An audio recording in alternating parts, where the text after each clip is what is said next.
When I looked a little more closely, to my surprise, I realized that the thorn was not a thorn at all.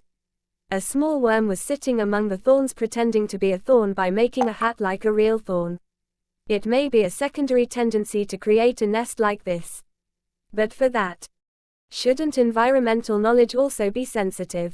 After all, it doesn't even know which plant grows its hat-like thorns. If you go to a thornless plant and sit on it pretending to be a thorn, the insectivorous birds will instantly recognize this unknown object. I caught the worm with its cap and slowly dropped it on a small branch without a thorn. The worm, which had been sitting motionless till then, put out its head as if bored and slowly carried its thorn cap and started crawling in search of a thorny place. This thorn walking on a thornless branch looked like laughing. Its house, which looked like a thorn in the midst of thorns, now looked like a counterfeiter's hat. Even so, he crawled and crawled around many branches and finally found a thorn branch, and the worm sat on the thorns again. Worms use their architecture not only to protect themselves from rain, wind and sun, but also to blend in with the color patterns of the environment, to hide their unknown form. The best example of this is Wormwood Village children. Most of the boys may have seen these in the tree bells. These worms build a bag of thread like a spider's web and tightly stick the dry sticks found in their environment around the bag. If you see it hanging on the plants, it looks like a stick.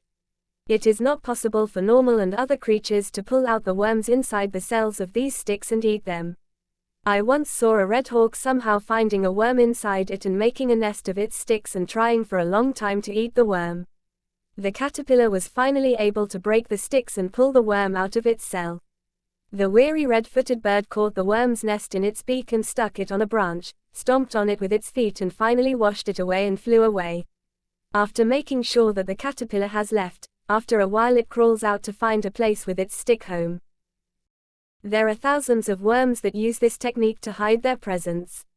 I realized how widespread this technique is when I saw the caterpillars of the pit moth, which are called caddis in English. These butterflies roost in the morning under the stones on the banks of the riverbeds. They fly only at night. If you go near the creeks with a light at night, thousands of them will come and kiss the light. As they lay their eggs in the water, their larvae live in the water and eventually emerge as butterflies. Once Bestaru had caught the gory fish in the net and threw the mud and rubbish left in the net to one side. Many insects were crawling around in that wet mud. Among them, the most curious worms I saw were the pit butterfly chicks. Even in the water, they made nests like stick worms and crawled around sticking various frog shells, conch shells, stones, etc. to the nest. As soon as I touched them, the worms, which had retracted their heads, looked like lumps of shards of conch.